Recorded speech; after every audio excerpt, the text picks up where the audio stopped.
Open up, Diddy Blood.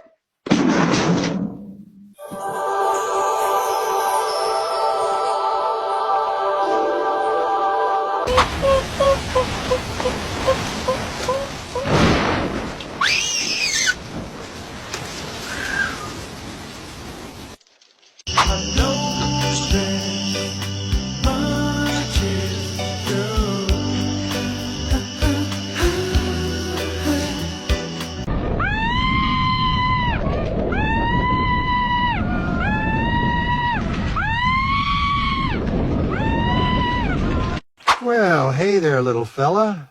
You lost? Come on in out of the... Whoa, where'd you come from?